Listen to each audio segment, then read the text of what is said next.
Mahalo. Thanks for sticking with us on this episode of Bewitched Banter through some of the language and content. Content is explicit. You have been warned.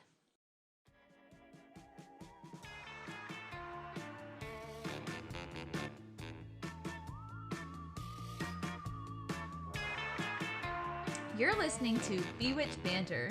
I'm Krista, and I believe that people are inherently shitty. And that's my bestie who doesn't believe in shit. I thought we were doing the whole... Oh, we're doing the whole thing? The old one? No, we're not doing the old one anymore. Were you about to do the old one? Hold up. No. Oh. I don't remember. thought you were doing the old one. I don't remember the new one. That's why. The new one, I was like, that's not it. I don't remember. Help me. You are listening to Bewitched Banter, where we discuss the spooky, the magical, and the mystical. And today, somehow, we are not discussing shitty people like we always do. Krista has a special guest. Do you want to explain? Yeah, absolutely. I had the absolute joy and honor and privilege of traveling to Hawaii for a conference, which turned into a wink, wink, life-changing event for me, where I actually got to speak with Malia Sanders of the Native Hawaiian Hospitality Association, and she is fantastic, and she's going to take us through a little bit later, after I do a brief history of Hawaii, why it's so important to go to that beautiful island, and all of the islands it encompasses, with a little education in your back pocket, so you aren't an asshole tourist, let's say. I mean, that'd be a good approach for going anywhere in life, basically. Absolutely. And any place you go, we implore you to do so. Amy's much far traveled than I am thus far, but just do your research, do a little homework, know where you're going, know the people, know the plan, know the places. And respect the culture. Exactly. Bottom line, respect the culture. So Malia's going to take us through that, but I'm going to start us off with some history of Hawaii. Sweet. All right. So again, I mean, you and I haven't talked for a minute, so like, I just want to say, how you been? It's been like a hot minute. We're rusty, is what I'm saying. Yeah, so bear with us, y'all. Yeah, we're rusty. I actually pulled up our intro notes, and we haven't recorded since April 8th, so it's been a while. Yeah, stick with us. But I mean, I was telling Amy before recording just how much of a laughing, life-changing experience. Yeah, because I had to make fun of Krista and tell her she was basic. Because I mean, she's not lying on this one. I had to call. I was like, I know she's gonna come over here and be like, it was life-changing. And literally on the way over here, I had texted a colleague who was at the conference with me. I'm so good. And she at goes, this game. "How was the rest of your trip?" And I go, "It was wonderful. It was life-changing." Yes. Verbatim. I knew it. I texted Cynthia, "What up, Cynthia? I don't know if you listen, but what up?" It was life-changing. So. Yeah, I called you out. I was like, I know you're going to say it's life-changing. Moreover than life-changing, though, we discussed this over dinner. Amy made us amazing fajitas for Taco Tuesday. Oh, and we got our stretchy pants on now. Fuck yeah, we do. As always. Fuck yeah. Titties out. Well, not out, but you know. Braless, stretchy pants. Yeah, stretchy pants. Full. Where was I going with this? Oh, and so I was telling her that it was more over life-changing, it was more liberating, and it really was. It was my first time traveling as a single lady, can do whatever I want, when I want, go where I want, no, don't answer to anybody but me, and wherever the spirit moves me, you know. And that's exactly what I did for 12 fucking straight days, and it was the most incredible experience I've ever had to date. So that said, one of the things I got to do, this is the one piece I didn't get to tell you yet. I attended a writer's workshop, very casual, no pressure workshop with my friend Aga. And P.S., this whole episode is to you, Aga and Pat, who are in Hawaii right now on Oahu. They live there with their 2 beautiful kids, and they gave us the idea to do, you know, haunted Hawaii or folklore of the island. That's what we're covering this week. And Aga was a dear colleague of mine at United Way back in the day, and we went to a writer's workshop with some of her friends. Really cool hip crowd, as you can imagine, a writer's workshop in the middle of Hawaii. Yeah, I'm Blunts sure. passed, wine on the table, and you know, I participated a wee bit in that smoky smoke. Oh, a little bit? A wee bit. Actually, I took my gummy, and by the end, she and I were like looking at each other like, girl, we gotta get the fuck out of Wait, here. so weed's legal in Hawaii? Not rec, but, they You've traveled with weed? Mm-hmm.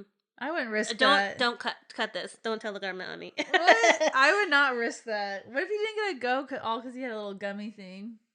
I took the risk and it worked. It worked out just fine. I guess I would just be nervous because I feel you throw it in with your actual meds. That's what I did. I guess that my thing is if I missed a trip just because of that, I would be really mad at myself. Well, you know what? My dad did it, so I said I'm gonna do it too. So Thanks, you guys Dad. are on the felons list. Thanks, Dad. Falling for felon. Come get me, felon. Because it's legal here, but I know it's not legal other places, and that's where you get in trouble. Yeah, no, absolutely. It's not rec yet, but there is actually a petition going around to sign it. Or was that Austin? Listen, y'all, I'm in my news traveling best life. I'm doing a little eat, pray, love moment, okay, of my lifetime, and it's life changing. It's life changing. You don't even know. Okay, back to this writers workshop, real quick. We did the workshop on letter writing, and I had told Aga the night before I made her watch RuPaul's Drag Race, and she's like, she had never seen it, and then she's like, oh my god, this is wild, and I was like, but pay attention to all the messaging in between and after. And when she saw the sign off, Ru's classic, if you can't love yourself, how you gonna love somebody else? Can I get an amen? Amen up in here. Anyway, that's how every episode ends, and that's how I have been getting through the last 2 years of my divorce, and I think you, Queen Rue, for getting me through and reminding myself to love myself, take care of myself, mind, body, and spirit. Like, physically represent myself, right now it's not a great example, but like take care of oneself, all aspects of holistically of human. Hey, eating fajitas is taking care of yourself. Fuck yeah, it was. Made me happy. Yeah. But point being, she's like, who are you going to write a letter to? And she was looking at me, wink, and I was like, it took me a minute. I was like, I don't know. The ex to be like, fuck you. Is that what you did? No, I didn't. I ended up writing cathartically in my journal to him. Actually, I'm not going to deliver it to him, but anyway, she's like, no, bitch, RuPaul. I was like, oh yeah. Turns out one of her friends that was in the workshop actually has a friend that's on the production of RuPaul's Drag Race. So is he getting the letter? I hope so. So I actually, did you give it to that person? Not yet, because I have to write it. Oh. I was doing more research during the whole time of like how to it's been a while since I've written a letter, and I write cards all the time, as you guys know, but letters are a little different and longer form, I think, and should have a really solid purpose. And for Rue, it's to me to thank him for making me love myself again and to remember to love myself. I'm getting emotional. To love myself again, and turns out this chick could maybe actually deliver this letter to him. Whether he gets it or not, or reads it or gives a fuck, I don't care. But like it was just so serendipitous, and again, so fucking cheesy. But that part really was life transforming, and just everything else about it. So just remind me to be grateful and humble and kind and love me ohana, which means family. So, and as you guys should know by now, friends are my family and always will be. If you have made it to that level of my friendship, you are my fucking family, and I take that shit very seriously. So, anyway, that's the sappiness of my Hawaiian journey. Week before that, I was in Austin. Week before that, I was in Chicago. But now I'm back in the hot as fuck desert to tell you the tale of Hawaii before we air Malia's interview. So, are you ready for this? I'm ready history for it. All right. Hiri. I was going to say 7 years ago. I'm going to try to make it brief, y'all, but there is quite a bit of history to go through, so I'm going to do it as briefly as possible with being as respectful as possible as well. So, here we go. Okay, I'm ready. America. The great. Not. Leave it to us, right, to edit, rewrite history of all the indigenous people in which we touch, not just Hawaii, but obviously our mainland. We fucked that up a long time ago. Mm-hmm. Hawaii's no different. And all the other Pacific Islands are also no exception. But again, for this week, we're going to focus squarely on Hawaii and the connection and ties it has to a very complex history and culture of tourism. But so needless to say, we know this. It's been commodified, the history and exploited, frankly, not only for its natural resources back in the day, but also for tourism. How we grew up with it in our era, right? Before that, it goes back millennia, which I'm going to Mm-hmm. take us back through. Again, going back millennia, if we take a map of the world, it's almost always with the Eurocentric viewpoint, because those are the people who made the maps. But if you It just is really when you look at a map mm-hmm. and it's oriented differently. Isn't it a mind trip? Yeah, it really is. And of course, like in you good old US of A, we're right in the center. Bullshit, we ain't the center of the universe. In fact, this video that I watched, it's actually, most of this history comes from this, and it's actually really well done. It was a YouTube series called History Summarized Hawaii, and the production company is called Overly. It's like it pops up different pictures. Oh my god, I just got really emotional. Amy's picture just showed us. That was the Bewitched Banter That's what launch. I was showing you. So my watch pops up different pictures, and it popped up the picture of the day we thought of the concept. Oh my god, I got goosebumps. Oh my god. Everything in life connects, and y'all know that about me by now. That's exactly how I believe, and things truly happen on a total different vibrational level right now for things. That actually goes to the point, though, of Hawaiian history, I think, and what I've learned is that they were very in touch with their land, much like all indigenous native peoples. The land is their body, their family, their resources, everything. They're thankful to it. They pray to it. They are grateful. And I think there's something going on in the world right now after surviving COVID and fucking war right now. I think there's a collective consciousness happening that people are. I'm getting goosebumps talking about it, but like people are trying to go back to their roots and get rid of all the excess bullshit because we're tired. We're tired of all this fake bullshit and getting back to the land, if you will, and getting back to basics. I think people are really trying to do that despite all the. Well, I think that's also with like the Great Resignation. People are starting to see like you only have one life; it's short. Exactly. And that's what I'm trying to do, man. So, anyhow, back to Hawaii, whose peoples respected, I would just say, not just the land but the ocean. Really, they're an oceanic people, obviously, and nearly 1/3 of the of the Earth's surface is water, and Hawaii is at the heart of it. And in that video I just mentioned, they actually dub Hawaii the heart of the Pacific Ocean, which I thought was really sweet. It's a volcanic archipelago, taking us back to geography class. I remember learning about that back in the day. What is an archipelago, if you will, Miss Amy? I remember learning about it. Do I remember shit about fuck, Marty? Do I know shit about fuck? Essentially, I think it's a cluster of islands in a string together. I knew it was something like that. And yeah. In particular, this archipelago was made from volcanoes. So, essentially, this video quotes us saying, it's hella far away from the rest of the world. And yes, the fuck it is. I found out it's a 6.5 hour plane ride from Phoenix. Oops. Probably should have done my research on that. But hey, I got there. Would you not like come prepared with books and stuff? Well, you didn't look? Not really. I didn't. And plus, there's a 3-hour time difference, too. So they're, Anyway. I'm just baffled. What about when you booked the flight? You didn't notice? I mean, not really. I just booked it. I'm trying to get there, you know what I mean? That's like the first thing I look at is like, how long is the flight? Yeah, I probably should have, but fuck it. So that's like 101 in booking a trip. Listen, I'm not as worldly as you yet, all right? That's not worldly. That's just looking. Fuck you. Observing. Well, so his history, like I said, is very complex. In the last 2 centuries in particular, thanks to fucking colonialism, it really became a really crazy, intricate network of trans-Pacific trade. And of course, because of that resulted in a super diverse population. I had no idea how diverse Hawaii is when I got there, and I was so shocked. And there was a lot of reminiscence to me to Tokyo when I went there. I was like, oh, there's a lot of Japanese influence. Mm-hmm. Well, no shit, it's geographically close, but also there's some history I'll get into in a little bit about why. But in a brief nutshell, current population's about 10% Native Hawaiian, 38 Asian, 25 white, mixed 24, black 2%, and other 1%.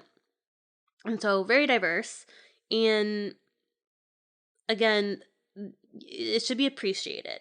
So back to geography class, it's seemingly one place in the middle of the Pacific, but it actually really started nearly 4,000 years ago, closer to Taiwan, actually. So, Taiwanese people and people in that area of the world 4,000 years ago began to migrate south, and they were expert sailors and navigators. They used, again, the positions on the sun and the stars, water patterns. They became weather experts. They even knew bird migration patterns. Well, no shit, because they were, they used that to navigate themselves through this vast ocean. And then they came down through the Philippines about 15 BC to 1000 AD.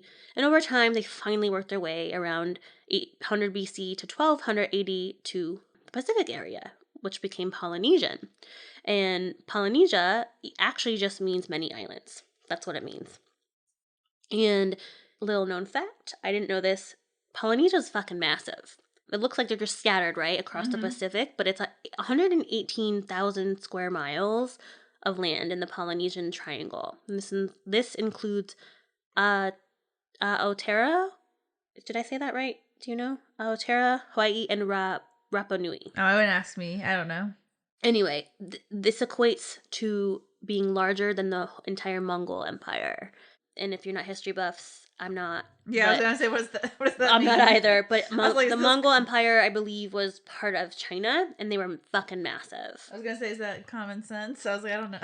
We can ask Corey later. Fact check. You'll be like, oh, you didn't know that?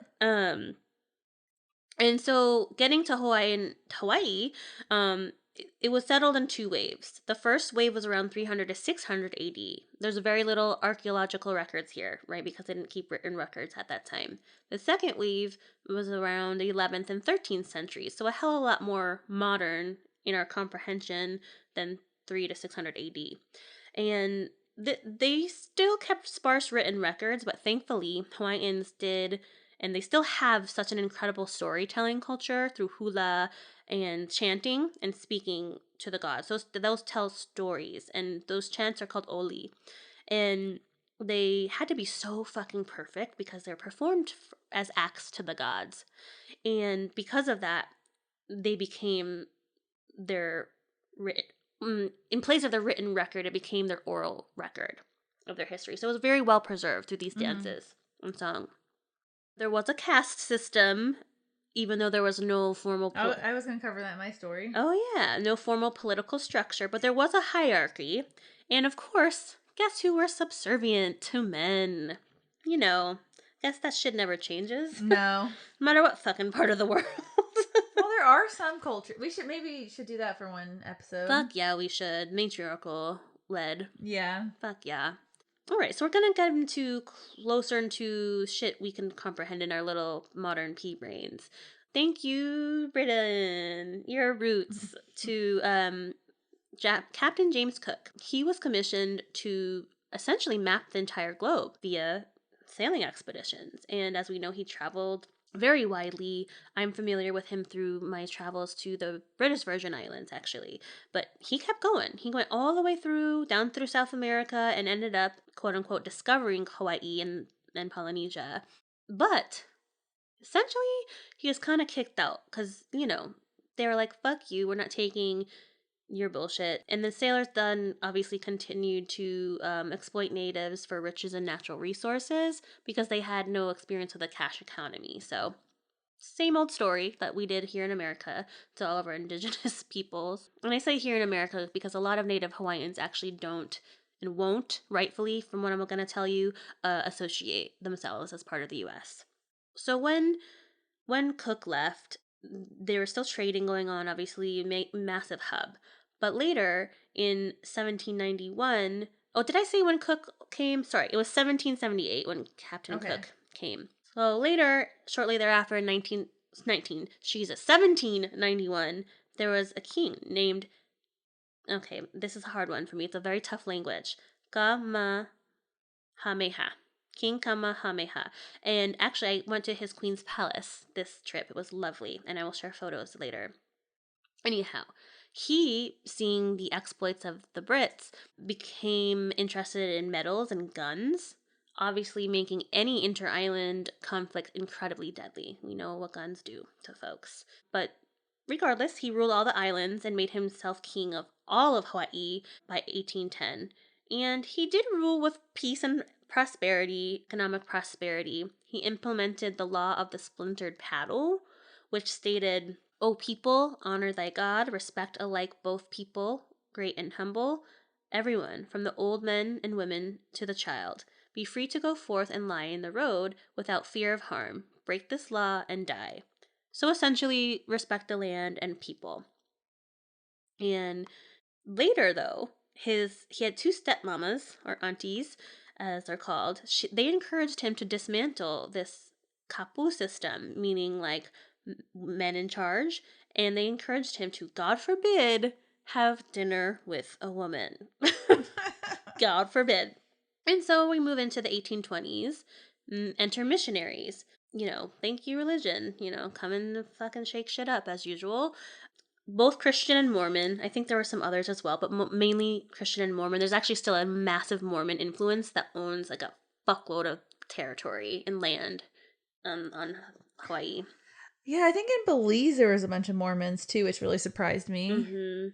So like Bishop Avenue, I think it is, and then there's Bishop Museum, I believe comes from, being bishops of the Mormon Yeah, because church. I remember the people who were dressed like they were Amish being in Belize, Mormon. and I was like asking, and they were like, "Yeah, there's a bunch of Mormons here." I was like, "Whoa, no idea Yeah, that would travel here." exactly.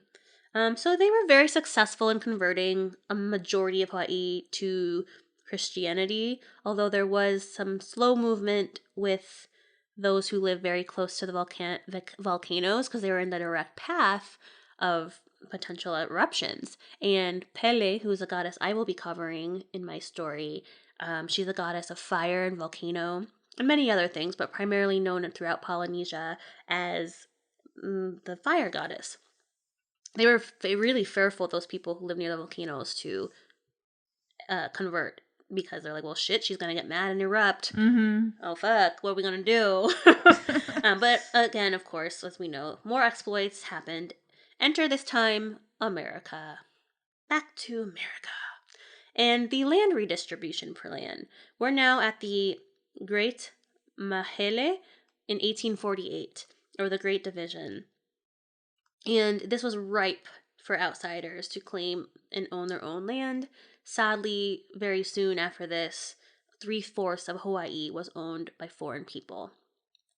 So, fucking ring a bell, anyone on the mainland? Ring a fucking bell. All the native people, Yeah. especially here in Arizona, can't with it. Man. Okay. So, what do we always bring with us, aside our white centric views? Think of disease. Oh, Yeah. gotcha. Yep. So, along with them came a fuckload of capitalistic ideas and, sadly, more so, disease. By 1920, the native population plummeted to just 24,000 people. Wow. What was it before? Do you know? Yep, pre-contact of white people, essentially, or Europeans and Americans, there was estimated to be between 300 and 700,000 natives. Wow. Yeah, so, oh my god, I got chills, going down to 24,000. Wow. So the business owners and landowners keep coming in, keep plummeting. Oh man, and they needed workers to staff their very now lucrative sugar plantations on the island. So they imported labor. Any guesses from where? I was gonna say from Central America. That's part of it. China, Japan, Korea, the Philippines, and randomly, country you guys went for your honeymoon. Oh, Portugal? Yeah, and that's such a weird one, but they came, and so there's Portuguese sausage like everywhere on the island, which was I wasn't complaining. Believe me, I was eating that shit up. But Yeah. anyway, this whole period was called the Trans-Pacific Migration, and this happened between the 1850s and 1900. And then we got to two terms that I wanted to find because it's very important of what happened and how Hawaii became a quote unquote U.S. state territory. So Hawaiian is someone who is actually born of Polynesian heritage. Islander is an island-born person with foreign ethnicity. Now, again, this is a quote from the Sarcastic Video Productions.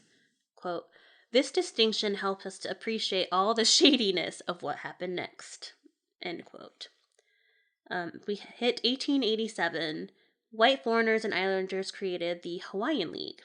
And that essentially gave preferential commercial interest and treatment to whites who could then overthrow the kingdom. Sanford Dole of the pineapple fame is one of those men. And little also known fact, pineapples are not even native to Hawaii. I think I knew that, actually. I didn't, and I feel like ignorant, but no, they're from South America. And Dole brought them over with this fucking Hawaiian I think League. I learned that in it was like one of those random tidbits you learn like elementary school.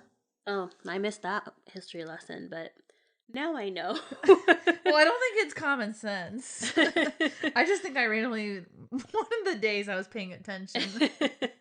Those lucky days one that of you learned about pineapples. I was like, what? Pineapples? Food? Okay. I'm in. Okay, let me go back to daydreaming. So we have this league of businessmen that are non-native, obviously only acting in their own business interests. They convinced, i.e., threatened King David Kalakaua to side with them. And again, i.e., they really threatened him, and they call this the Bayonet Constitution because they were threatening him and his people with violence if he didn't comply to meet their business needs. What this did, this Bayonet Constitution, it actually allowed for a U.S. military base at Pearl Harbor, which we know all about, that tragedy, voting rights for the white islanders almost exclusively for them, and no interest was taken for the native folks, of course. What year was this again? This is in 1887. Oh, okay, so we're talking way long ago. Okay. And it impacts so much of the rest of its history. Oh, I'm sure. Sadly, King David Kalakaua was not just threatened into signing this bayonet petition or constitution, but he was actually kind of a total piece of shit himself for his people. He did love the arts and culture, and he commissioned the Lolani Palace, which is absolutely stunning. I didn't get to go to that one, but he really didn't give a shit about his people, so he just basically handed over rights to this Hawaiian League. When he passed away, however, badass queen, his sister, badass queen okay, hold on, I'm gonna do this one right. Liliuokulani. Try that one real fast. There's a lot of vowels in this language, which is a really tough one for me. Oh, I bet. And you pronounce every one. When I went to Swaziland, they literally did the click of the tongue. Oh, that's right. With the letter Q. I could not learn. How do you do? I'm not trying to be disrespectful. I think it's just cool. Like, language fascinates me. No, I thought it was really cool, but I was like, I don't know how people do in the middle of like saying it's a word. Okay, sorry. So Queen Liliuokalani was this king's sister, and she tried to reverse the Bayonet Constitution after his death, but unfortunately the League incited a coup, and their ultimate goal was to get Hawaii annexed by the U.S. And I believe the president at the time was President Grover. I have to fact check that. But he said, fuck that. You just made an illegal coup against a sovereign nation. You can't do that bullshit. And is that verbatim what he said? Exactly. You can't do that motherfucking bullshit to a sovereign nation. Yeah, in like, 1898. You can't fucking do that. And unfortunately, I think it was Roosevelt after him basically said, oh well, who cares? If the U.S. doesn't snatch it up right now, other enemies like Japan will faux show. Also verbatim. That's exactly how they talked. So essentially, Roosevelt saw it as prime real estate in the Pacific, obviously. And free, might I add, because they essentially took it over illegally. Again, nothing took Native Hawaiians into the picture, and essentially Hawaii, as we know today, was fully annexed for the benefit of the American military. At the turn of the century, Hawaii fully commercialized into many stereotypes we know today. Hula, luau's, surf, the pineapple, again, did not fucking native. Um, and, it's really sad because all that was built, all that hard work and the commercialization was built on the backs of basically free labor from Hawaiians and Asians who immigrated there or were forced to immigrate there for labor. 1941, December 7th, Pearl Harbor, which is so fucking tragic on all accounts. I visited there as well, by the way. I cried in the middle. I just broke down. I broke down in the middle of the museum. There was like sound effects. I did the audio tour narrated by Jamie Lee Curtis. Oh, really? Did you ever watch Finding Dory? Mm-mm. Oh my god, it's so fucking funny because it reminded me of that because Dory's talking and it's Ellen DeGeneres' voice, and in the museum, or in the, not the museum, the aquarium, it's narrated by Sigourney Weaver, and Dory's swimming through it, and she goes, "Oh, hi, Sigourney!"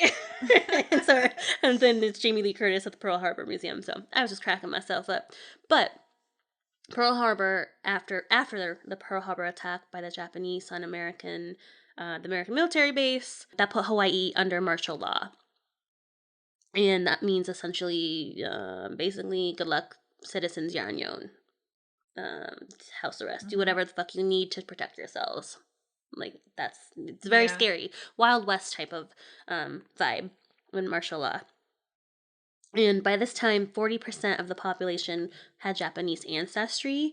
And even though like a shit ton of them fought for the U.S. military to show that they were loyal to the U.S. during World War II,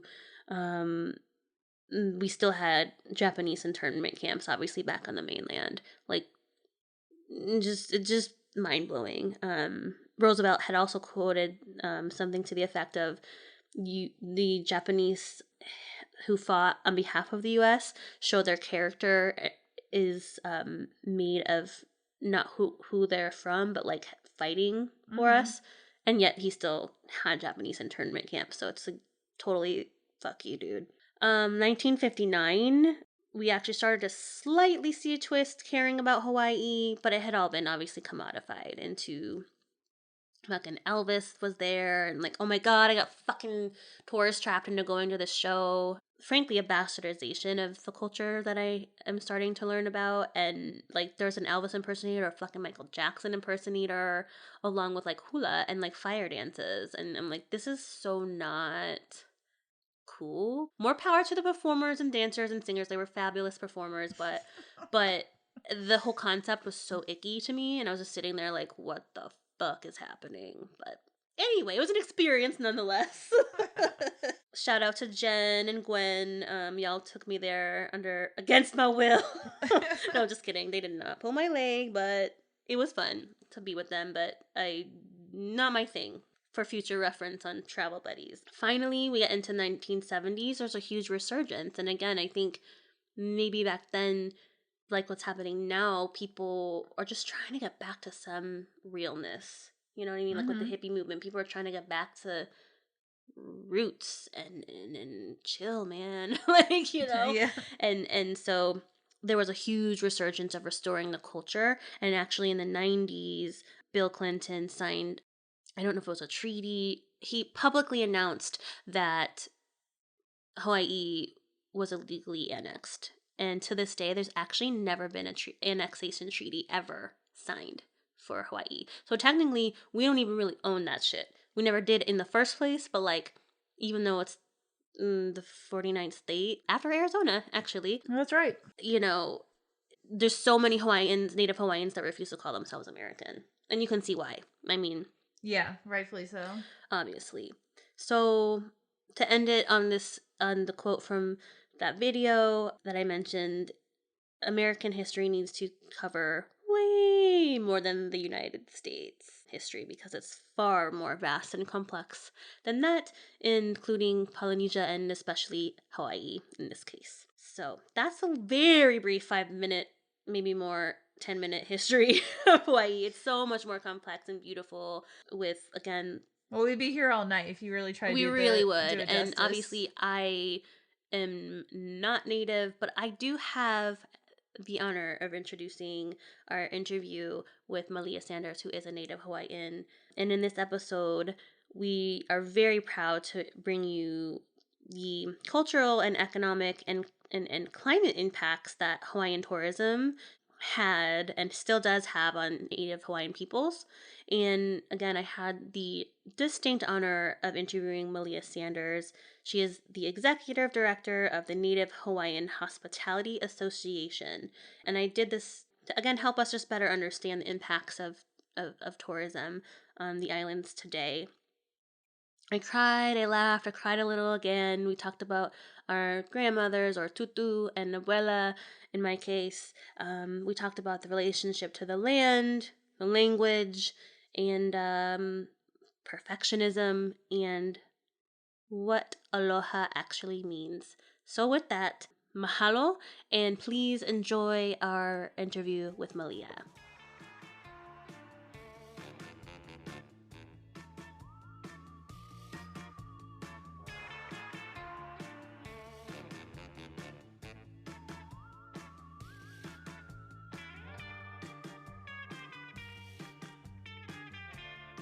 Malia Sanders, I am with you today this afternoon on May 6, 2022, and I'm honored to interview you after seeing you at the Public Relations Society of America Western District Conference. What a mouthful. It is. What a mouthful. I'm excited to be sitting with you and like build a relationship and have what we call in Hawaii a talk story session with you. So I'm honored to be part of it, so thank you for mahalo. having me. Mahalo for having me. Mahalo. Tell me, again, your full name and about NaHHA. Sure. So my name is Malia Sanders. I'm Native Hawaiian, and I am the executive director for the Native Hawaiian Hospitality Association, which is a nonprofit organization. This year, our organization celebrates 25 years working in the Hawaii visitor industry. Oh my gosh. And we kind of operate at this place where we converge on all things that are related to culture, tourism, community, and really are focused on supporting the people that work in our industry here in Hawaii and making sure that they represent the values and traditions of Hawaii that we want our guests to experience. Absolutely. In the most authentic way possible. Absolutely. Yeah. And how long have you been executive director? I've been executive director for nearly a year now. In Okay. July, it will be a year. But I've been with the organization going on 11 years this coming July. I don't know if you want to call it divine inspiration or fate or destiny or whatever it is, but I've always been an advocate for my culture. Mm-hmm. So more about you, and we can make this more about you personally too, as well, versus NaHHA, but I wanted to at least set the stage that's your professional role. So I was 2 years old. Mom put me in a class. He was still little. I mean, when I go by nephews' nieces at 2, how much could they really comprehend, Absolutely. I have a right? 3-year-old niece. Like and it's almost like herding cats, right? Yeah. Like, Yes, it's absolutely. totally chaotic. So I could only imagine what that was like for my mom. But she said I spent the entire time on my tippy toes, and she was like, well, maybe we should put her in ballet instead. And what ended up happening was, over the course of my entire childhood, I always danced hula. Mm-hmm. I always had some kind of creative outlet for practicing my culture. I didn't have any Native Hawaiian, like Manaleo or like native speakers in my family, but I was always fascinated by the words and the sounds and wanted to learn more about them. And so, as I grew up on the west side of the island of Oahu, which is classically, you've got more Native people out that way, living right next to the ocean. And so I had a strong bond as a child with the ocean and things that were just part of the things that mold a person in the way that sometimes you can't really explain it. When I was about 14 or 15, nowadays that school does have language programs for students, and they've always had it. Kamehameha schools. Kamehameha schools. Okay, because the one that my girlfriend was telling about was where these. Punahou. That's the one, yeah. So Punahou is another private in Hawaii. Kamehameha schools was actually created through trust to will, who are Ali'i, one of our princesses. And when she passed away, she willed all of her assets to eventually create the Kamehameha school, like being able to compete at the highest level of education, for scholarships and for furthering your education, going to Ivy League college if you wanted to. it was really it was really meant to be a preparatory type of academy for entering into a very Western world. And so, when I was a teenager, there were 3 spots open for the grade level that I was applying for. And I got chosen as 1 out of 3 students to enter in the 11th grade at MMS schools. And so it was so, when I reflect back on it, it was such a, like, I couldn't believe it was happening to me. Like, I was going to get to go to this school that was, like, so special. In my mind, all throughout my whole life, I knew that was a special place for Native Hawaiian kids, and I was going to get to go there. And so I'm so fortunate because the opportunities that exist for Native Hawaiian students with, having that network of alumni that you have through the Kamehameha schools, and just the opportunities to connect and be together and form partnerships has really helped me professionally. But also, I think, I'm just grateful because I know where I come from. And I know that there is a higher purpose because I went there, that I have this responsibility to give back to my people in whatever way that I execute my professional career, that I have to find ways to give back to my own people. And so that's kind of been how I kind of got here. I mean, as a child, I grew up, of course, as a local kid, going to the beach on the weekends and, learned how to surf and learned how to fish. And Still do any of it? I do. That's amazing. I couldn't get on a surfboard. I would love it if I could have more time doing those things, but the reality is that this position is quite challenging and it really requires a lot of focus, and I don't get to do a lot of things that I wish I had the freedom to do, but I certainly respect the fact that this is what I need to do right now. Let me concentrate on that. And then when I do have time, I do enjoy doing those things. Absolutely. It's almost like treat to get to do that. Absolutely. Yeah. I mean, that's a big deal. So what brought you to tourism? Were you always in tourism? I wasn't. It was a statewide banking firm. And so I ended up on Hawai'i Island. I wasn't happy working at the bank. And so my friends, a lot of the people that I knew, they all worked in visitor edition. They're like, "Are you working at a bank and make more money, meet more cool people, travel?" So I was like, "Yeah, let's chat and go apply." Little I know that the front office was covering the phone system for a meeting that HR was having. Like, you know how HR does? Yeah. They were having a meeting of their whole department. So he came downstairs and was covering the phones. And I came in to apply and he hired me like on the spot. Stop. Yeah, he hired me right on the spot. Like divine intervention. And he was like, "How soon can you start?" And I'm like, "Well, I'm off on Thursday and Friday, but I still need to give 2 weeks notice to my employer." Exactly. I do have like a full-time job right now, but it ended up being the best thing for me because I learned so much. I got to be myself as a local kid, as a Native Hawaiian, but I also got to talk to so many people from all over the world. I mean, including the employees of the hotel. There were lots of people from all over. And it really gave me that experience that I needed. And I thought to myself, like, and the hotel's pretty big too. So yeah, I was like, if I could learn this craft and master this, I can work anywhere that I in the world. Yeah, in exactly. the hospitality That's what industry. Tourism. Exactly. And it was still at the time pretty much a place where you could start at the bottom and end up someplace at the top. There was still a lot of lateral movement in the visitor industry. I don't know if it's still like that because I'm like 1 or 2 steps removed from direct visitor industry employment. But it really molded me, and it made me have the foresight to see what problems existed and what I was actually able to change about it. Right.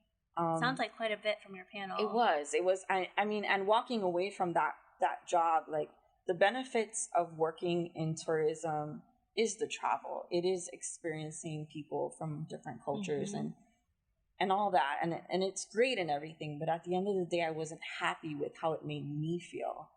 I felt like my culture was commodified and I felt underutilized. There was so much more I wanted to do, but there was the pressure of corporate culture versus the culture of place. Absolutely. And I wasn't happy after all that time spent there. I was there for 10 years. I wasn't happy with with where it was going for me. And I know there's lots of people that stay in the industry their whole career and they're happy, but for me, I wasn't happy with it. You saw something deeper. And I wanted to do something different, and I wasn't quite sure what yet, but I just wanted to do something different. So I ended up walking away from it after 10 years of being there and stumbling onto a different like project and phase in my life that also didn't make me happy. And I was like, well, what am I going to do with myself? And then I got this phone call, and it was one of the hardest phone calls that I ever took ever in my life. My tutu, my grandmother, right?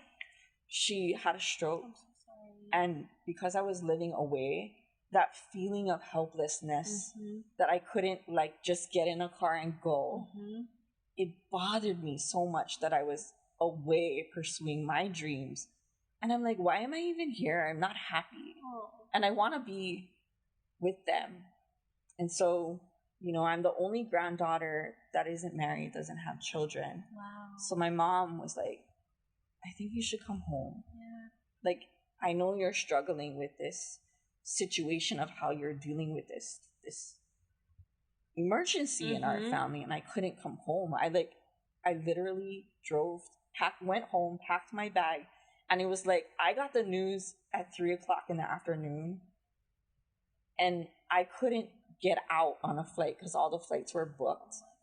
And I was just in tears at the airport. Like, I sat there and I was like, well, I don't have a choice. I have to drive back home. I didn't even know what I was going to do with my car. You know, like, I was like, just going to park it and leave it. Exactly. And like, you know, airport parking is like so ridiculous. I hadn't thought it all the way through, and I needed to get a handle on, you know, my emotions in that moment. And I drove back home, and I had long conversations with my parents, and I said, you know, maybe it is time that I come home. And so I went and I gave my 2 weeks notice at my job, and I told them I need to do this for my family and for myself. And I was about to leave not knowing what I was going to do for work. I had a plan that I was going to go. I just didn't know what I was going to do when I got there. And so I got this phone call, like out of the blue, maybe a couple days after I gave my 2 weeks notice to my employer. And it was one of my friends who was connected with NaHHA, and she was like, hey, I know you're dealing with this, you know, personal situation. You're trying to figure out a way to get home, but I saw this email from the Native Hawaiian Hospitality Association, and you might want to look at it because I feel like it's like really perfect for you. And I was like, send it to me. I want to see it. Let's do it. And like within, you know, the month, because it took me a little while to like pack, get my car shipped, all that stuff, right? Like I was in this place of limbo for about a month, but in that 1 month, I had interviewed with NaHHA 2 or 3 times with different people in the organization, and they made me an offer. So I actually, like 3 or 4 days before physically moving to Oahu, I had a job lined up.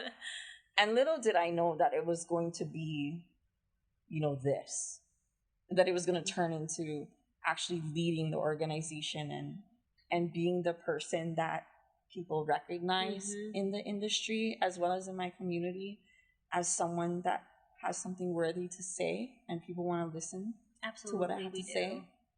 It's just, I've spent so much time in the sidelines helping other leaders in the organization that when the board approached me and asked if I would consider applying for the position, I was like, I don't know if I want to do that, you know? And it took some persuading, but I think what it was just when you want to see the best of something, you always think someone else is better for it.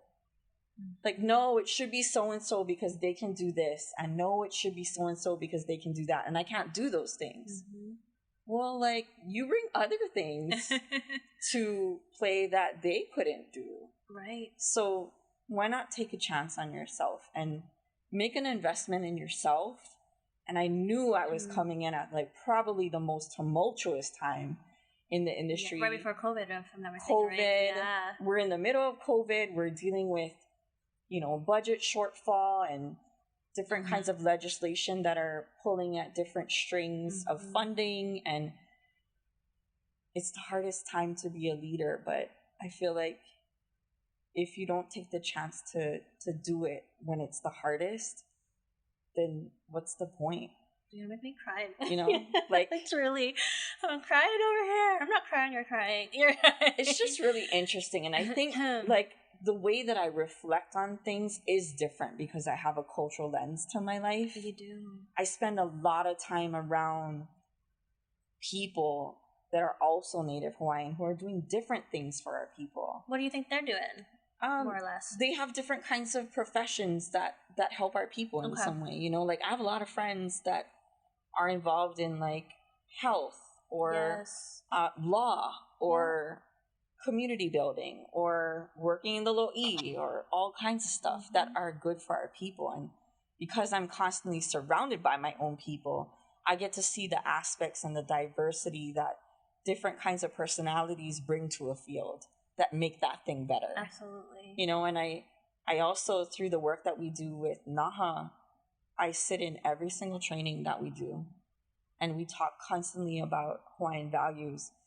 And I've said to myself from the beginning, like, if I'm going to share these values with people and I'm going to speak to them at this level so that they can have a cultural understanding and a cultural consciousness about what I'm trying to say, I have to live that authentically every day.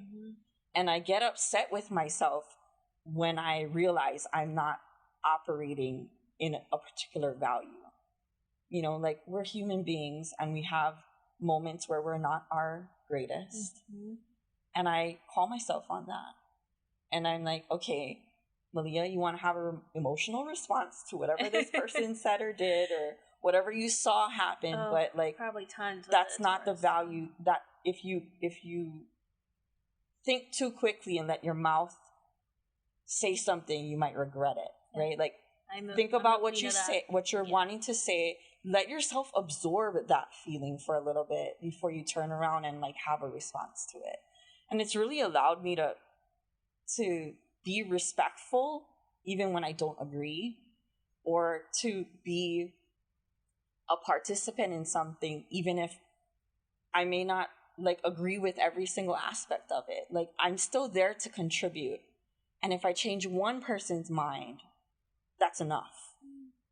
Absolutely. But if I can change 5 people's mind, that is the goal I want. Even better. Yeah, right? Exactly. So, I mean, I certainly feel that this role has allowed me to step above my own game in a lot of ways, but also humble me greatly in realizing I don't know the answer to everything. And I still got to go research my stuff, and I still have to spend time with understanding why something is a certain way, because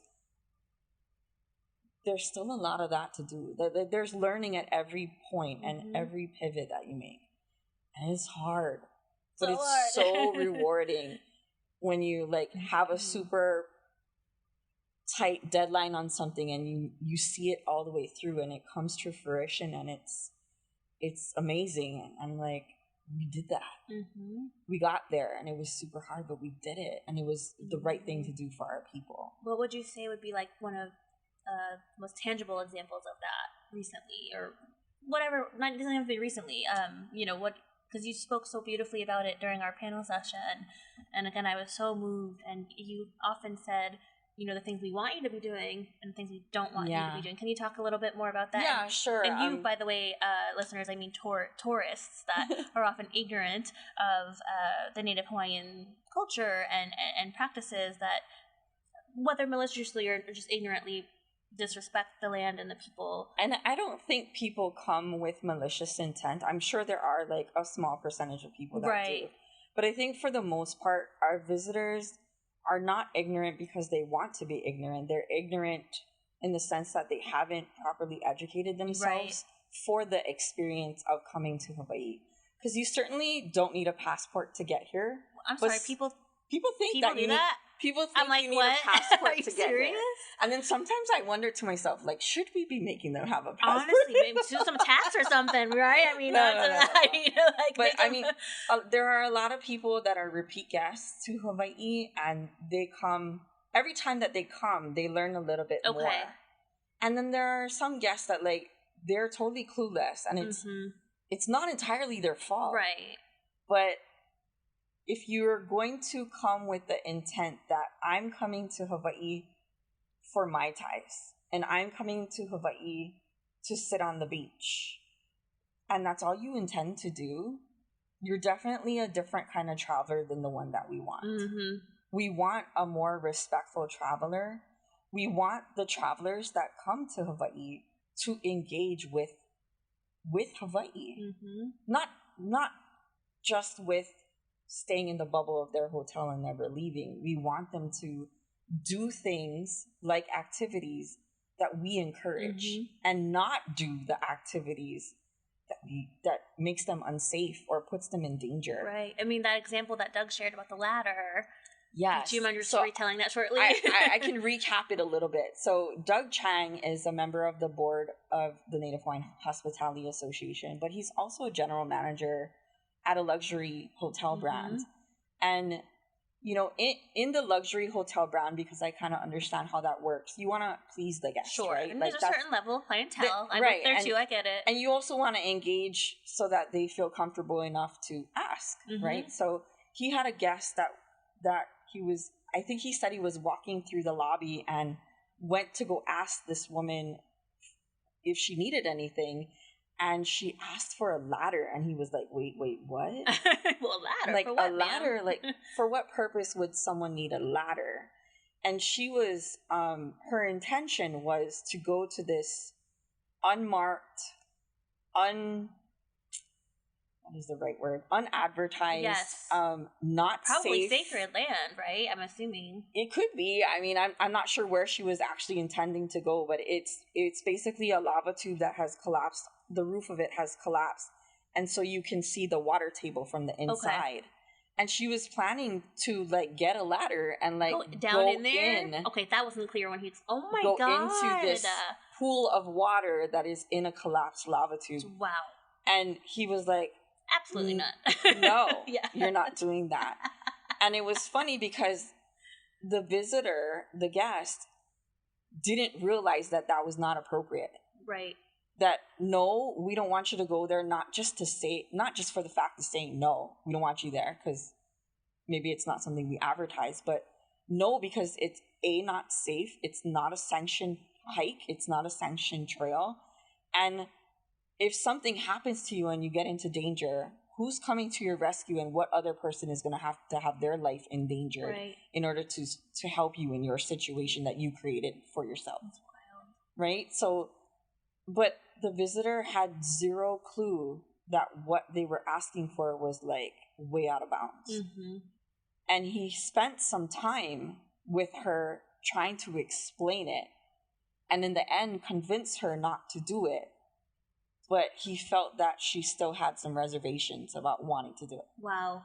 And it's a perfect example of like what really happens here. There are a lot of people that have to get rescued, and we have a ton of money that we spend on rescuing visitors because they're on a cliffside that they don't belong on. Yep. Or they're in a cave they don't belong in. Or like in, I don't know what they call it here, so I apologize, but in Mexico, it's cenotes, right? Like where you have the water-filled caves, and you can get stuck. Like this woman trying to go in the lava tube. Right. And it's like, just, what are you doing? I think people go on vacation seeking adventure, and sometimes that just doesn't end well for them. Right. And it's not worth the risk. But it's also, we have things we don't want to promote. There are some things that we don't want to promote because they're not safe for you. But then there's other things that we don't promote because you just don't belong there. There are things just for Native Hawaiians that we want to protect just for us that other people don't belong doing or don't belong in. And that's a hard concept for people to understand, especially when you have the freedom everywhere else in your life to go and do whatever you want. And then you come to a place that's rich in culture and don't do that, don't do that, don't do this. And we don't intend for it to sound that way, but really we're just trying to protect your safety and well-being, but also the best interest of our community. You know, all it takes is one visitor to block your driveway for you to have a negative feeling about tourism. Tourism. And if that continues to happen to you every day with a different visitor, then you're going to be very vocal as a community member. No, we don't want buses coming into our community. Oh, yeah. No, just because we have this beautiful beach down the street doesn't mean we want to promote that, because we don't want the visitors parking in our residential areas when this place doesn't have the capacity to host them. So it's a matter of that. And some of it is things that Hawaii has certainly control over. We can certainly, figure out the infrastructure issues of having more public parking in certain places, but some places it's just not possible. Right. Because it exists in a residential community. There is no place to put a parking lot. It's a private land or private property. And we're on an island. There's literally beach 360 degrees. Right. Go find another one. I totally get it. We experienced that. I think I mentioned to you earlier, I was in Lanikai for 2 days with my friend who lives there. And literally exactly what you said. We were rolling down to a private beach because she was showing me, and it was a blessing for her to even show me the grace of doing that. And she was like, she shoved her head out the window. These tourists out the window. This happens. And like, they're so clueless. Even after screaming out the window, like, come on, people, like, get a clue. And it's so hard, right? Like, especially in places like Kailua, where the roads have been the same roads for like 60 years. And they have no intention of expanding the road, because where are you going to expand the road to? Is it going to go in someone's house? I mean, like, it's not possible. So Kailua is such a unique and interesting residential community because they do have infrastructure things that do limit the number of visitors. And there is certainly an exact number of visitors that is comfortable for them. And once you get over that capacity, the community is very vocal about that. Because it makes life uncomfortable for us. Absolutely. And that's the thing. I guess at the end of the day, we want tourism to bring economic benefit to our place. We want it to bring visitors that are respectful. And at the end of the day, we want to just enjoy living here because this is where we're from. This is what we've chosen. Absolutely. Right? Like, and if it's not comfortable because visitors are invading those spaces where they don't belong, then you get unhappy residents. And like, it's such a blessing to be in Hawaii. It's honestly, such a blessing.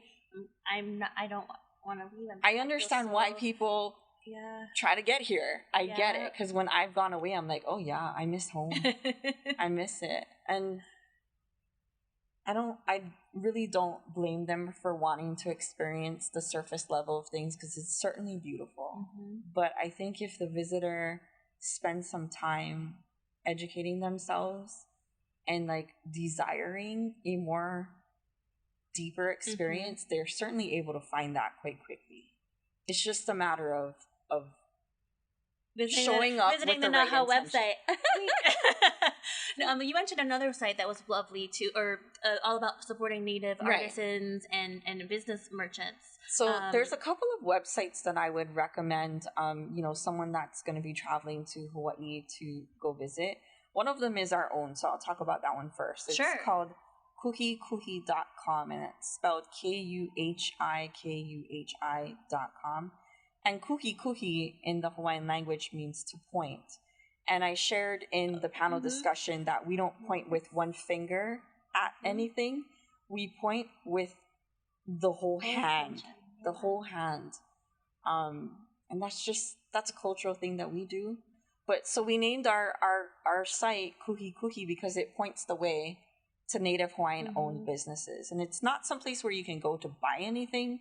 It's a place where you can go to get situational awareness about what kinds of organizations exist out there that are Native Hawaiian owned for a wide variety of different kinds of services. You can find a Native Hawaiian car detailing company, or a Native Hawaiian dentist, or a Native Hawaiian lawyer, or a Native Hawaiian marketing firm, or any number of things. It really, Jen Armstrong. it really wasn't meant to turn into an e-commerce website, but I think it helped me certainly, because it's probably the one question I get asked the most, like, how can I support Native Hawaiian things? How can I support Native Hawaiian business? And part of the regenerative tourism model that we're all working towards here in Hawaii does include a circular economy aspect to it. Like keeping money that is made here in Hawaii circulated throughout our Hawaii economy consistently and constantly. So much of what is here in the hospitality industry is what we call capital flight, where corporations own it outside of Hawaii. So when you stay in that particular corporation or you buy things from that particular corporation, you're actually feeding something that is not here in Hawaii. Yeah. So it's important to educate our visitors as well prior to arrival and when they get here about like being conscious of the choices that you make when you buy something. If you're going to buy things as souvenirs to take home to your family, turn them around. Like, turn it around and see if it says where it's made. I hope these are Hawaii. This is from my mom. She loves purple. Hold on. I was like, I don't know. Oh, sometimes they say and sometimes they don't. It says Hawaii. Yeah. You tell me. Oh, no, I failed. Made in China. Damn it. Damn it. Malia, I screwed up. That's part of, I think that's something as Americans and even the international visitor, we don't think about, right? Like, we don't think about where things are made. We just have access to all kinds of stuff and we like it or it makes us feel a certain way when we're looking at it. So we buy it without thinking about it. And that's really the mindset shift that we all need to achieve is like thinking about if you love your place, like maybe you should support that place better by being a better shopper. Yes. Right? Like, and everybody is capable of doing that.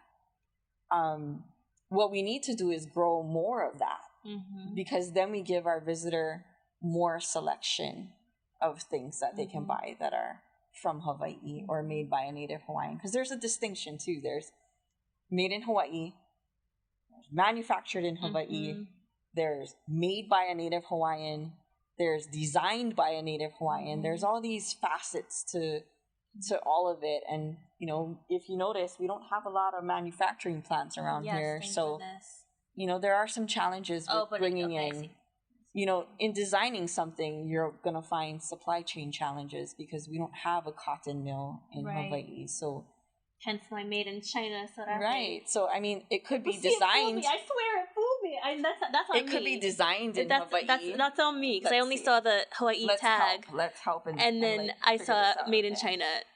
So I think what you would probably, like, as a shopper, what you would have to do for something like this, like, just to give your audience an idea of what we're looking at, there's a tag on this and it has a website, but nothing else. And there's a tag on the clothing because, you know, anything that is sold in America has to have a tag as to where it's made, right? And what it's made of. So this item in particular that I have in my hand is like a dress. A tropical inspired dress. But it says clearly here that it's made in China. Yep, and I didn't even look. So, but there's also a tag on it that has a website to another company that probably designed it. So, you know, you got to do your research. Everybody has a little mini computer at their fingertips. They can easily go to this website of whatever company sold it and read the about section. Does it say it's designed in Hawaii? Does it say their headquarters is located in Hawaii? Those are things to think about. And it's about making conscious choices that are really actionable things that everybody can do, right? Like if we all start thinking about it that way, then we can make a difference and we can make a change to the way things are. But if we're going to just shop blindly, that doesn't help anybody. Right. Either. And then the other website that I mentioned was traveltochange.org. Yes. Which is one of NaHHA's cohort partnerships. Look how beautifully you folded it. Thank you so much. You're welcome. And Travel to Change is international. They have international reach. You know, they're doing regenerative tourism activities throughout the world.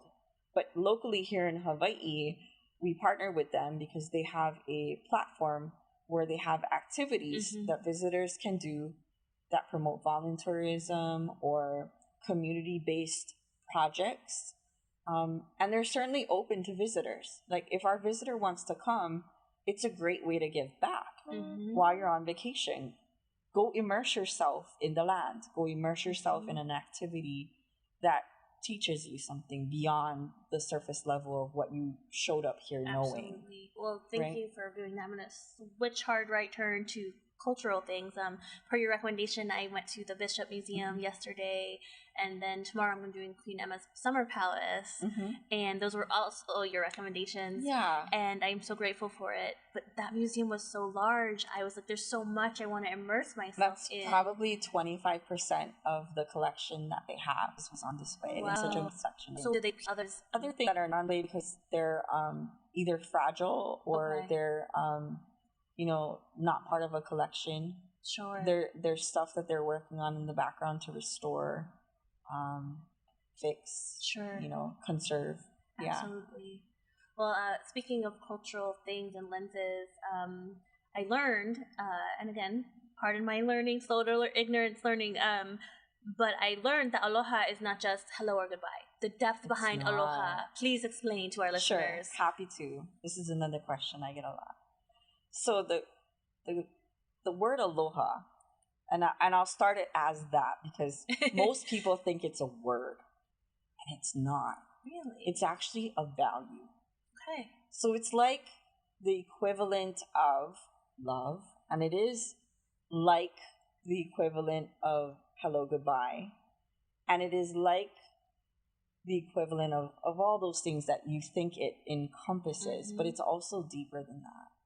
Aloha is the unconditional giving of oneself. That is true aloha. And almost everything in the Hawaiian language has these multiple layers of meaning. So at the surface, it is love. And at the surface, it does mean hello, goodbye, and all of that. But if you dig a little bit deeper into the word, it is this reciprocal relationship that we have with one another, that we have a responsibility to do.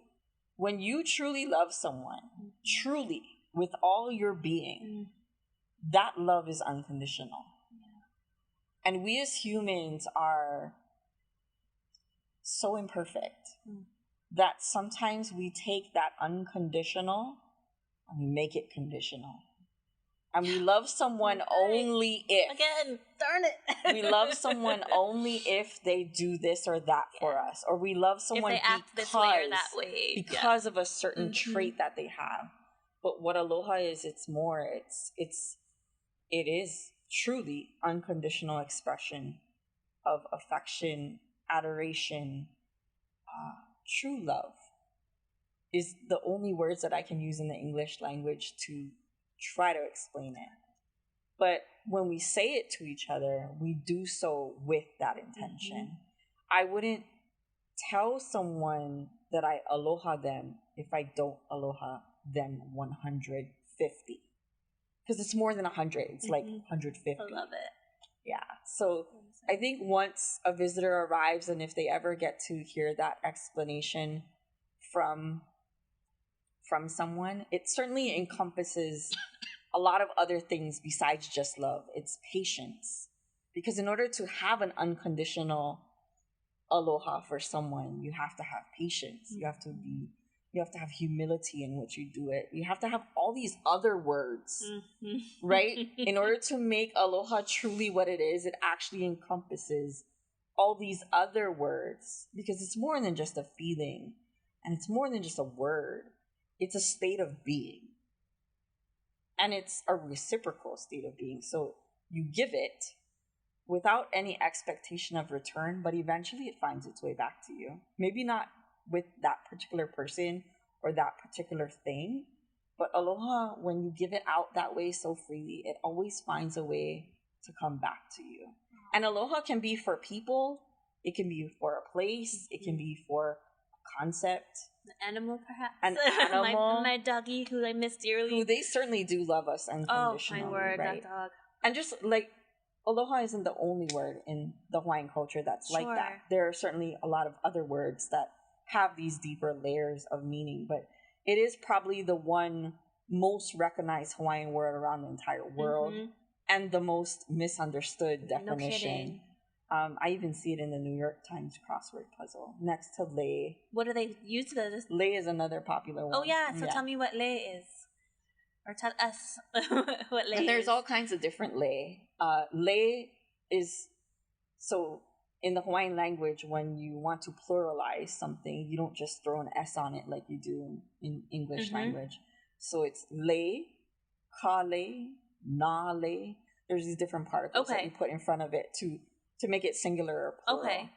But even the lei is a physical representation of aloha. Okay, gotcha. It's the symbolic way of expressing aloha. And so, you know, there's different kinds of styles and different kinds of places you wear it on your body, and there's all kinds of different facets to the lei. We could go on and on and on. But it's just like one of the most recognized Hawaiian words outside of Hawaii is lei and aloha. And they're related to each other. And mahalo. Yeah. And does that have deeper meanings? I'm assuming, yes. Oh, of course. It's used today as a greeting to say thank you, or like as a closing. We use it a lot in Hawaii in the closing of emails. We thank the person for allowing us to share our knowledge with them or our message with them. And so it seems appropriate to put it as a closing line, like you would sincerely or something like that, right? But yeah, a lot of our words are so much deeper than the surface level of what one thinks they mean. And I think even over an entire lifetime, you will never truly understand the depth of aloha. Even as a Native Hawaiian? Even as a Native Hawaiian. I think we're always in this place of like, we're human, we're imperfect. And we seek to be perfect. And so we give our aloha in a way that we seek to be perfect. But we're certainly not perfect. No. So I think at any, not yet. You know, aloha is one of those things that it can be little, it can be great, it can be abound. It just depends on what it is you're expressing it to or for. Absolutely. It's pretty cool, actually. Pretty darn cool, I would say. Pretty damn cool. Yeah. You mentioned when I came, it was now it's a mouthful because they kind of just stuck Hawaiian in. If you don't mind, we'll talk about that for a moment. Let's see, Native Hawaiian. It's Pacific. It's Asian American Pacific Islander Heritage Month, and usually in that definition, the people on the continent throw Native Hawaiians into that PI, right? category. Or like Pacific Islander for those listening. Yeah. Asia, Pacific Islander. We get thrown into that category a lot. But, you know, it's probably the most disrespectful way to categorize Native Hawaiian people. We would love to have our own category. Yeah. We fought for that in the last census.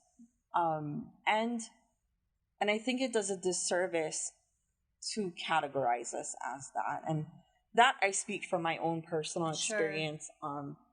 The first thing to understand is that Asian Americans are the descendants of immigrants. They came here from Asia as immigrants to America, seeking the American dream or a new life or a new start, right? And the Pacific Islanders are also members of their own nations in the Pacific. Right. They are not American. Right. So for Native Hawaiians, we are still in our ancestral homelands, yet we are categorized as immigrants in the category of other immigrants. And we're certainly not immigrants in our own homeland and don't meet that definition in any way. And there's just a disservice, I think, that people on the continent do in categorizing Native Hawaiians that way, because we are the native people of this place.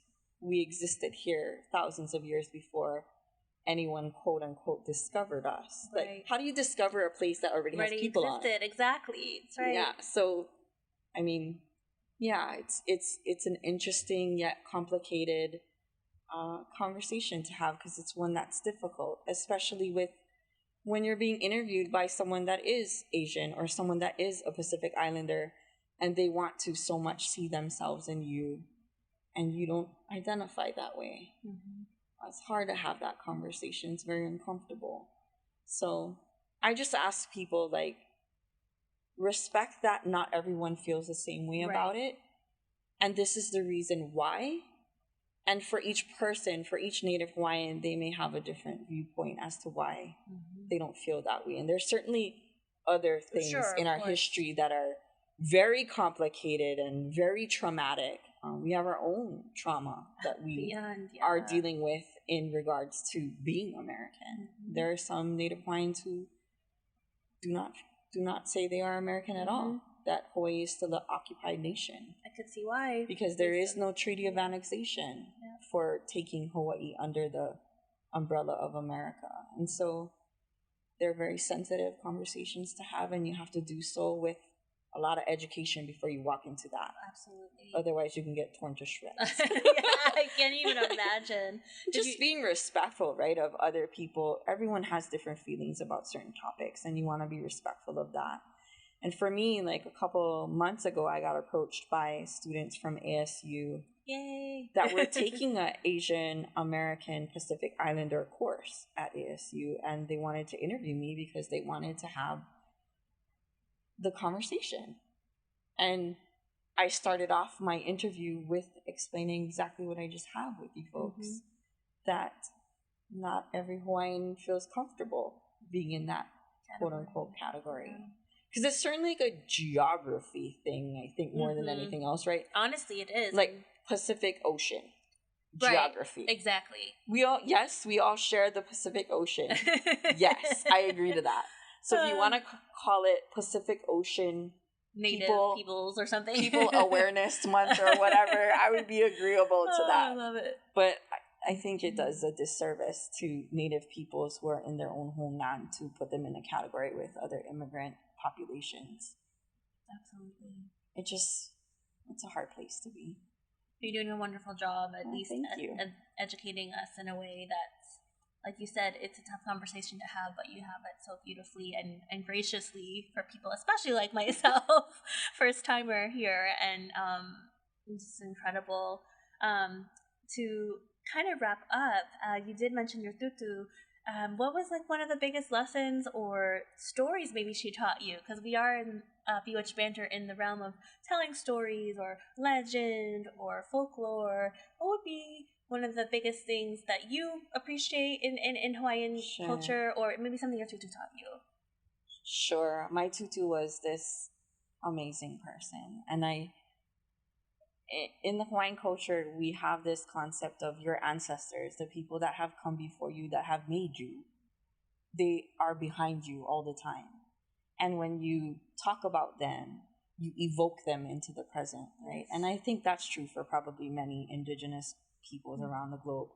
But for me, I feel like when I talk about her, I bring her into the present here with me. And I'm inspired by the feelings that I feel when I talk about her. I used to get quite emotional talking about her because she was such that generation of people. So many of them are gone now in my life. I'm in my mid-40s, so at this point, I have lost all of those tutu generation people. Most of them are gone out of my life, and I have very fond memories of my grandmother. My mom is one of 8 children. Oh, okay. And so growing up, I had a lot of cousins around, and I was so fortunate to have grandparents that were so loving and so caring and generous. And I didn't appreciate it then as I do now as a child, because I realized now as an adult that not everybody has grandparents as a experience of life, right? Not everyone gets blessed with having them as long as I did. My grandmother lived into her 90s. So I got to be with her for the last three years of her life and took care of her. And that, in caring for her, it got to be the reciprocal of what she did for me when I was little, because she was so fragile at that point. And there's things that you get to do in those moments where life is ending that you see people at their purest. And for me, I feel so fortunate that I got to be with her in those last years, because it taught me a lot of lessons. One being the concepts of aloha that I grew up with. Even though someone never sat with me and explained it to me, I already knew them all the way. I already knew them because I experienced her and other people in my life that way. And I take them with me in everything that I do. I recently won a pineapple award, which is like, it's a visitor industry award, and you usually only get them once in your lifetime. Wow. And, you know, they give pineapple awards in different places around the country, and different organizations host that type of ceremony, right? And it was just like, gosh, if she was around today, what would she say? She would probably have some really smart Alec response for me, because she was sharp as... Oh my She gosh. was so sharp and witty with her comments, like sarcastic, but you knew she was joking. Mm-hmm. But she was also extremely like kolohe. That's the word we use to say rascal. Like, I love that. Unintentionally, not mean, just like where Stirring she it would, up. stirring it up, and she would say stuff, and you'd be like, "Oh, you're so naughty," you know. And like, I miss that of her, and I miss just, she was just the coolest person I ever knew, and she's so much, in a lot of ways, my hero for so much of everything that I do. She would totally be my champion if she was still alive. Still is. Oh, totally. And I talk about her all the time, and for each person that I share about her, she exists in a different way, because it's a different memory I'm thinking about when I'm talking about her.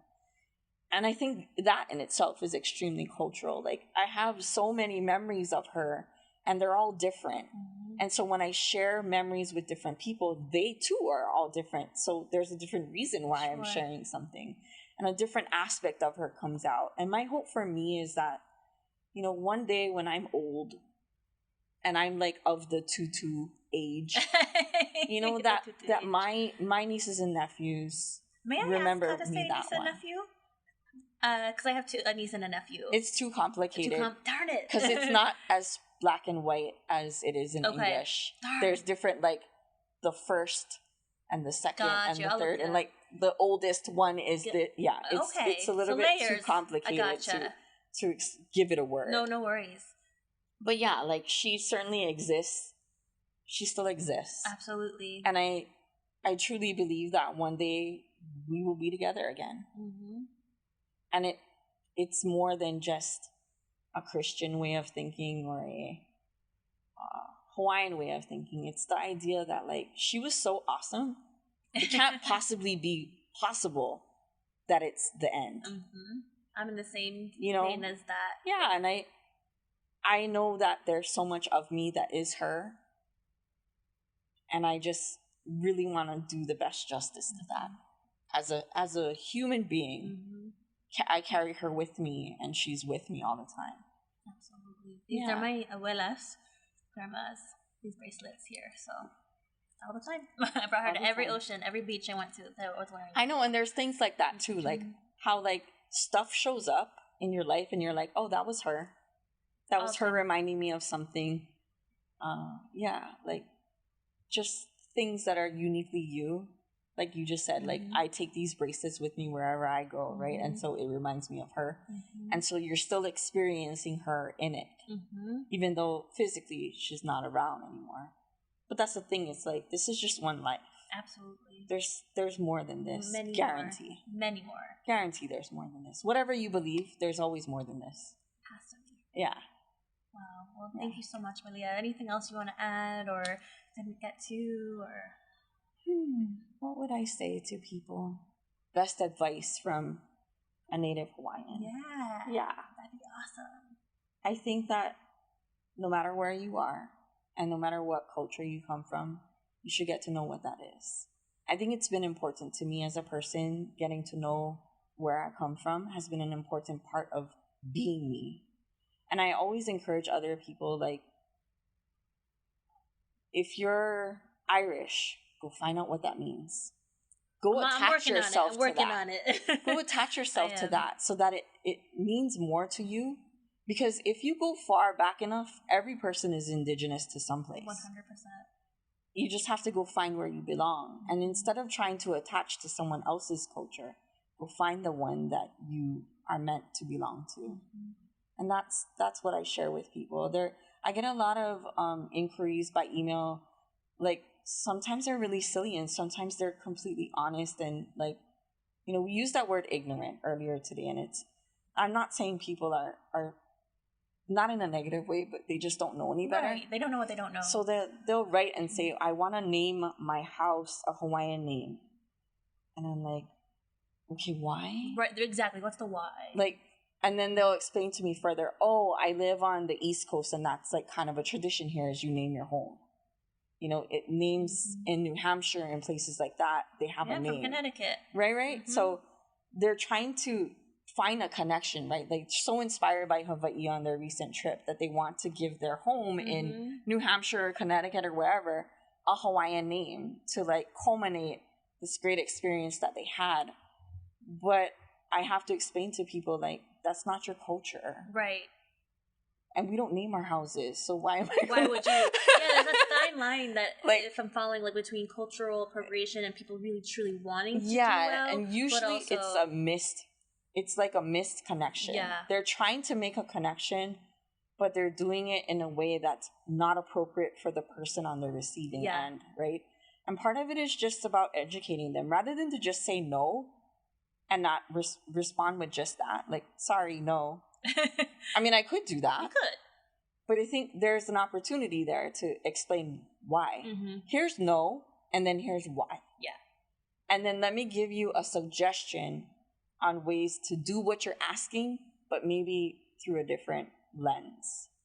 And usually I do that and they say thank you. And I never thought of it that way. Usually that's the response. That's really wow, Malia, thank you. I never thought of it like that. And then it solved the problem. Mm-hmm. And then I move on to the next crazy email that I got. Which I'm sure you have waiting for you for your next meeting in 5 minutes. So don't email me asking for advice on tattoos or naming houses. Amen. I saw the tattoo exhibit at the Bishop Museum. It was stunning. Right? Yeah. I was like, this is so much more. I obviously knew that, but to see it in writing in a museum format of like how many people just, again, culturally appropriate shit that is so gross to me. But again, it's all in education. It's a real thing, people. Like, cultural appropriation is a real thing. Even if you have the best intentions, it still might not be the right way to do something. Right. Even if you're coming with the best intentions, to take a culture that isn't yours and try to commodify it, that is appropriation. Absolutely. Yeah. Well, thank you, Malia. It's been such a pleasure. It has been my pleasure to chat with you. May I say mahalo? Mahalo. Mahalo nui. Peace be witches. Peace.